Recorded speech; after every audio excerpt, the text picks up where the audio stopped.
Garcelle and John Legend speak and condemn what they call lies of the Haitians eating pets and committing crimes in Springfield, Ohio, which I'm not surprised about at all because after the debate took place between Trump and Kamala, the left liberal media has been doing everything that they can to cover any claims about the illegal immigration that's taking place and destroying this country. But before I get into this video, take a moment and make sure you're subscribed to the channel and don't forget to click the notification bell. Hi, sak passe. Staying silent in the face of racism and hate is something that I refuse to do. This past week, the lies that have been spewed about the Haitian community, about my community, have been disgusting, deeply hurtful, and dangerous. Now, this is not about politics. It's about humanity. We must condemn this kind of hatred, this kind of racism for anyone. I have always been a proud Haitian immigrant, coming to America, working hard. That's what we do. Coming from gratitude. And I will not sit by and let people talk about my community in any way they want for their own gain. The power we have is the power to vote, to register and vote and stop this madness, this chaos. Hold up. Didn't she just say it's not about politics, it's about humanity? She said all of that just to turn around and say, get out and vote. Haitien, c'est pour nous sortir, c'est pour nous voter, c'est pour nous register, c'est pour nous parler avec tout le monde que nous connaît qui ka vote. C'est là nous gain power. I am not going to sit by. It's just not okay to treat people like this. We're supposed to be uplifting each other. From our leaders to our neighbors. This has got to stop. And we have to do something about it. We can't just sit by. Thanks for listening. Register to vote. We have 50-something days. Go out and vote. We need to stop this chaos. Can you not see the hypocrisy? Like, is this truly about the betterment for humanity, including American citizens, or is it about making Trump and his supporters out to look hateful and racist to cover the truth about what's actually taking place in Springfield, Ohio? Garcelle, I liked you when you were quiet, when you stayed quiet. Hello, everyone. My name is John Legend, and I was born as John R. Stevens from a place called Springfield, Ohio. Oh, Springfield, Ohio. You may have heard of Springfield, Ohio this week. In fact, if you watched the debate, we were discussed by our presidential candidates, including a very special, interesting man named Donald J. Trump. Now, Springfield has had a large influx of Haitian immigrants who have come to our city. Now, our city had been shrinking for decades. We didn't have enough jobs. We didn't have enough opportunity. So people left and went somewhere else. So when I was there, we had upwards of 75,000 people. And in the last 5 years, we were down to like 60,000 people. But of late, during the Biden administration, there have been more jobs that opened up, more manufacturing jobs, more plants, factories that needed employees and were ready to hire people. So we had a lot of job opportunities, and we didn't have enough people in our town of 60,000 people to fill those jobs. And during the same time, there had been upheaval and turmoil in Haiti, and the federal government granted visas and immigration status to certain number of Haitian immigrants so they could come to our country legally. And our demand in Springfield for additional labor met up with the supply of additional Haitian immigrants. And here we are. We had about 15,000 or so immigrants move to my town of 60,000. Now, you might say, wow, that's a lot of people for a town that only had 60,000 before. That's a 25% increase. That is correct. So you might imagine there are some challenges with, integrating a new population, new language, new culture, new dietary preferences, all kinds of reasons why there might be growing pains, making sure there are enough services to accommodate the new larger population that might need bilingual service providers, et cetera, et cetera. So there are plenty of reasons why this might be a challenge for my hometown. But the bottom line is these people came to Springfield because there were jobs for them and they were willing to work. And they wanted to live the American dream, just like your German ancestors, your Irish ancestors, your Italian ancestors, your Jewish ancestors, your Jamaican ancestors, your Polish ancestors, all these ancestors who have moved to this country, maybe not speaking the language that everyone else spoke, maybe not eating the same foods, maybe having to adjust, maybe having to integrate, but all coming because they saw opportunity for themselves and their families in the American dream, and they came here to do that. Some facts about immigrants. They usually do very well here. They are hardworking, they're ambitious, they commit less crime than native-born Americans, and they will assimilate and integrate in time, but it takes time. So I think all of us need to have the same kind of grace that we would want our ancestors to have when they moved here, with our Haitian brothers and sisters who move here too. And nobody's eating cats, nobody's eating dogs. We all just want to live and flourish and raise our families in a healthy and safe environment. But is the Biden administration really creating a healthy and safe environment? And if this is true, how would you know? You are not at the bottom floor. You live in a $17 million mansion. I'm sorry, $17.5 million mansion that's almost 11,000 square feet, which could hold about 20,000 people. Sir, you don't even shop for your groceries. But let's not take my word for it. Let's see what the reporters and Ohio residents are actually saying about their safe and healthy environment. That she was giving, because you can point to facts. You can point to facts that show that in Haiti, not just are they eating animals, but they're eating humans. There's cannibalism in Haiti going on all the time. I have videos on my phone of people eating other people and sacrificing other people. And so no one can tell me that this doesn't happen, because my orphanages and the Christian organizations that I support on the ground are dealing with this mess in country. So what makes you think that when gangsters go into the country of Haiti and literally release their prisoners, they emptied their prisons in Haiti? And these same people are coming across our border, and now they're ending up in our cities and our towns. No one can deny that. That's a fact. I've been working in Haiti for 15 years. And so I just wish that we could get some voices, some real voices to support President Trump and support what's going on in our country, that know what's happening on the ground.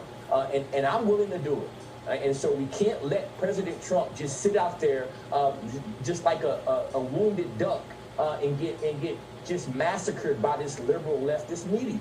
I think it's kind of odd that a guy like me has to come out from doing what I do on a daily basis to have fun, because I see what's going on in these streets, and I see you guys just sitting up there in them comfy chairs and suits, and I'm getting out here every day, and I'm broadcasting this, and you guys are just sitting up there in suits or something. Like, I really challenge you guys to get out here and do something. These Haitians are running into trash cans.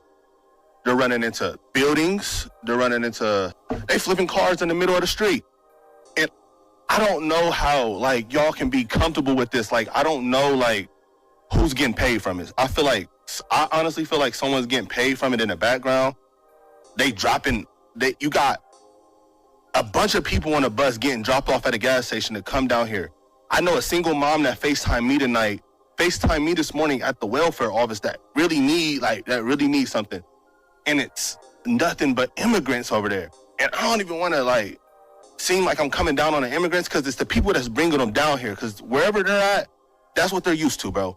They're in the park grabbing up ducks by their neck and cutting their head off and walking off with them and eating them. Like, y'all get the Highway State Patrol down here every week, and then y'all get like a task force for the Highway State Patrol, and they look for guns and they look for dope and this and that and the fourth.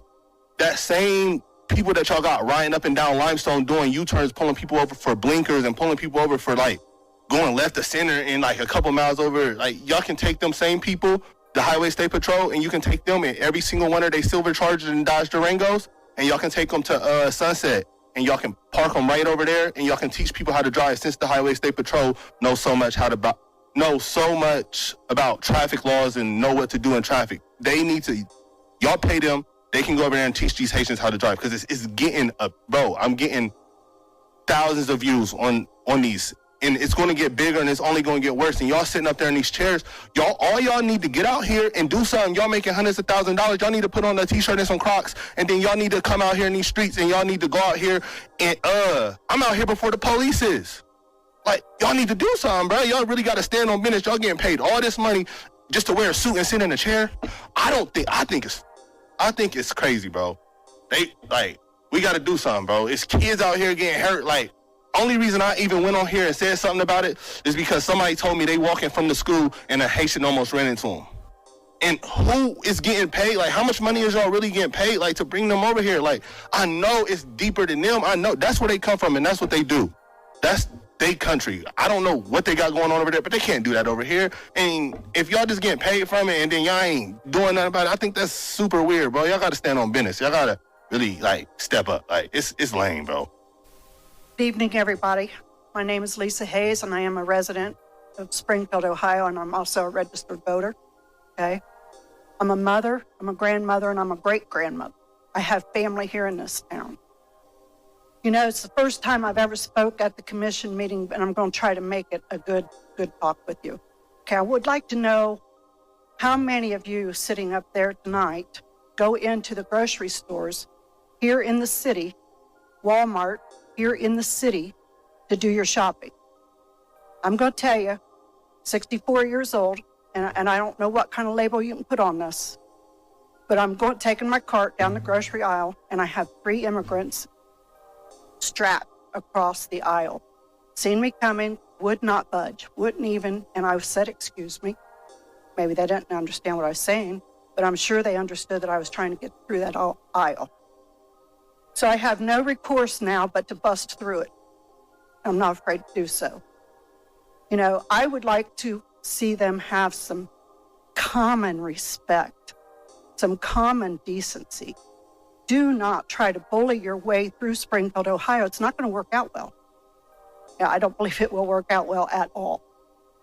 I have a 20-year-old granddaughter who works 2 jobs, pays city tax. I have a 23-year-old grandson who also pays city tax and federal and state and all the other stuff. She works 2 jobs. She's pregnant. It took us 4 months to get Medicaid for that young lady, and she couldn't have any of her tests done. I had to come up with $150 for her very first doctor's appointment. It's $150. Then I'm told that when she does get the Medicaid, they'll back it up. Are they going to give me my $150 back? I doubt it. And I know that's not your problem. That's a state problem, and I will address them. I already have. The other thing is that I sat down and I decided I was going to start emailing some of the higher ups to the state. Started emailing them. Within one day, they called me and said that they didn't have permission to talk to me because she's 20. I said, that's okay, she'll be home at 2. That morning, she received an automated phone call that she was covered by Medicaid since August 15th. All of a sudden, now she's covered.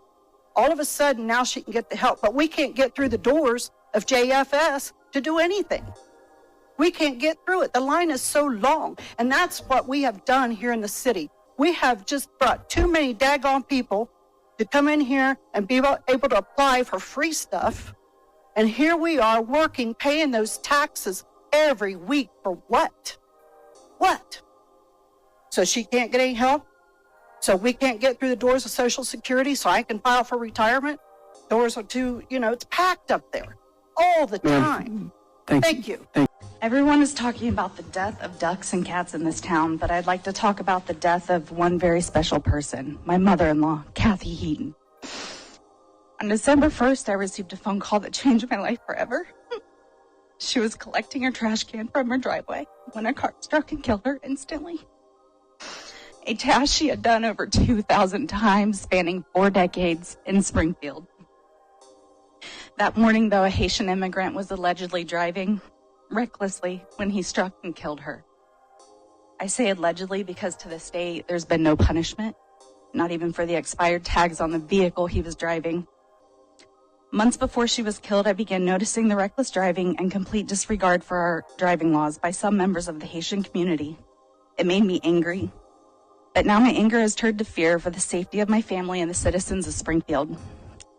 I've been to Haiti 14 years ago.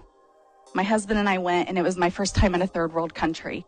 I sobbed when I saw the poverty living there, and I have great empathy and compassion for them, longing for a safe place to call home. But 14 years later, I'm living in fear in my own city. It's not safe. I am paralyzed with anxiety when I'm getting my children out of the car in any parking lot, walking on any sidewalk, and driving on any road in this town. I'm haunted by the faces I saw when I had to bear the news to my children and husband that she was dead. Their grandmother, the very person who tucked my 7-year-old twins into bed just 6 hours before on her 71st birthday, was never coming back. What everyone has feared is my reality, and it's my grief, and it should be yours as well. It saddens me greatly to think about leaving a place I've made a home, raised my children, became an active member of this community by providing medical care to the underprivileged and underserved, volunteering, serving on boards, and cheering for the success of the city. But just as the Haitians were seeking a safe place to call home, I now have found myself in that same situation, wanting to abandon this city and all my efforts above and search for a safe place to raise my family. We need to change the laws for immigrants wanting to obtain a driver's license in Ohio. Get out the car. You just ran into my car and kept going.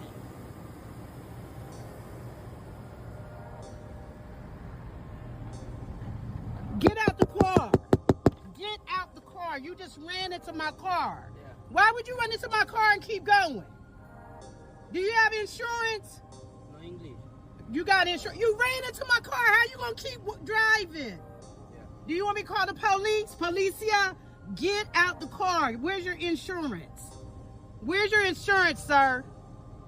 Where's your insurance? No English. Why you run into my car and keep going? Why you run into my car? Turn the key off. Turn it off. Yeah.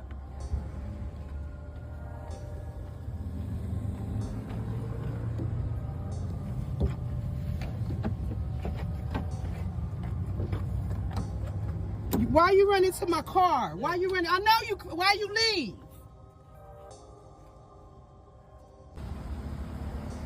Hit my car and keep going. What the hell you think you are? This immigration situation here is affecting nearly every aspect of life from what I can tell and from what the residents are telling me here in Springfield, Ohio. I'm here at a jobs and kind of family center here in Springfield. This was packed with a line all day. It was primarily Haitian immigrants, like literally all day long. I couldn't get anyone to speak to me because they don't speak English. But the services here, they're really under strain. It's the infrastructure. The accidents on the roads are skyrocketing. People are really concerned about that. I was told there were 3 alone today. The crime rate, if you look at the FBI data, the crime rate from 2019 to 2022 is up 142%. Residents say that is during the time when this kind of influx has come. Residents are saying, like, look, the local town is not listening to us. The state is not listening to us. The feds certainly are not listening to us. The commissioners, attorney general, all this stuff, most of them won't call you back. They don't want to talk about it. And the city, they'll just lie to you, flat out lie to you. You know, they'll tell you that there's really not a bad problem here. There's an extremely bad problem here. And it's only getting worse. And I fear what's going to happen next because the people are mad. Healthy and safe environment. How about we love one another? I grew up in the Christian tradition. We said to love our neighbor as we love ourselves and treat strangers as though they might be Christ. So, how about we adopt that ethos when we talk about immigrants moving to our communities and don't spread hateful, xenophobic, racist lies about them. So, John Legend is telling people to be Christ-like when his wife is known for routinely jumping in people's DMs, telling people to die and commit suicide. We are talking about the same man who's married to Chrissy Teigen, who made tweets on Twitter with hidden messages about her sick, perverted interest for little kids. I didn't forget, since you want to talk about being Christ-like, and how is it that you are accusing people of being racist, hateful, and un-Christ-like for telling the truth coming from real Springfield, Ohio residents, but it was Christ-like when you were making the same accusations about Trump? He's made it clear throughout his life that he believes black people are inferior. Like he believes that to his core, in his bones. He wouldn't let us live in his buildings back in the day. But also, when you hear some of the stray comments he makes, he clearly believes in a genetic hierarchy of humanity and is racially determined. So he is a tried and true, dyed in the wool racist. Like in the core of his being, he's a racist. Springfield, Ohio only started receiving massive attention after, that's the key point, after Trump uncovered on live television what was actually taking place. He was speaking on behalf of the American people, as opposed to John Legend and Garcelle, who are clearly in a whole different tax bracket. They don't even know what's going on. And coming from Garcelle, someone who recently shared she spent $6,000 on a dating app and wasn't even aware that the money was gone. And so don't listen to people who are clearly out of touch with reality. Blessings.